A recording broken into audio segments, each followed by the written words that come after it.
Assalamualaikum, selamat malam. Okey, ini rakaman untuk kita tengok market tadi. Sebelum tu kita intai lah gold apa yang terjadi pada emas, harga semasa emas. Okey, kita tengok gold dia sideways dekat sini je lah. So dekat sini nampak reversal retest. So dekat sini just kita pegang zone ni untuk lakukan dagangan buy ataupun sell, tapi hati-hatilah, dah ada set opsi buy balik. Dia dah tengok daripada set opsi sell dekat sini, price berjaya break. So dekat sini ada keputusan dia untuk daily untuk daily punya zone. Daily punya zone hati-hati ni momentum. Ni sampai atas ni dia boleh test tau. So hati-hati.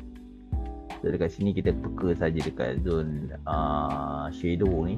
Apa nak masuk sekarang dah boleh masuk. Siapa yang dah masuk dekat area 4449 tak ada masalah. Tapi kita peka dekat area 54 54 59 tu. Dia kalau ada breakout ni maksudnya dah ada set opsi buy balik. Maksudnya 3 time frame sama arah. So just saya tak ni pay gold. Kita tengok dekat pusat market pagi tadi punya analisis, siapa yang tengok, siapa yang ada account. So kita tengok yang first pair kita, yang ini this one untuk pair yang kita target lah. So dekat sini kita tengok tadi punya position dia tak ada bagi entry apa-apa lah.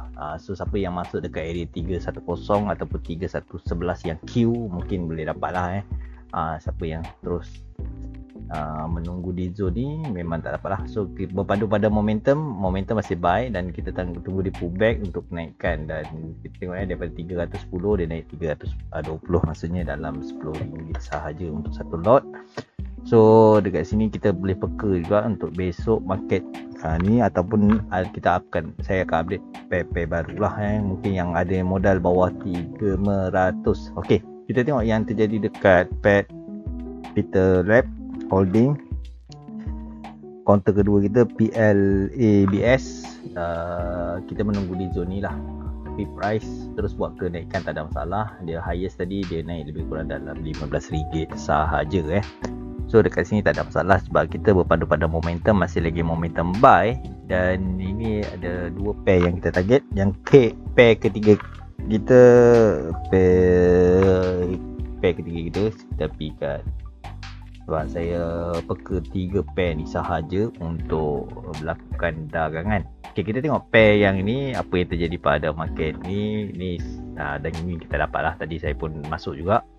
So dekat sini kita memang menunggu untuk buy 105, try Q dekat 100 tapi tak dapat. Ni 105, price naik 115. So kita nampak dia masih sideways lagi dan tak ada masalah. Peka saja untuk lakukan dagangan dan kita target kat sini untuk TP zone. So kita watching untuk esok, kita tengok volume dia macam mana. Untuk pagi saya akan update macam biasa pukul 9.30. Kalau besok saya tak sempat update, saya akan update petang. Kita peka saja dekat pair-pair yang kita target untuk lakukan dagangan buy. Okay, untuk gold ni hati-hati untuk seller. Boleh masuk, bukan tak boleh masuk benda SNR, tapi peka saja dekat zone-zone yang kita target lah.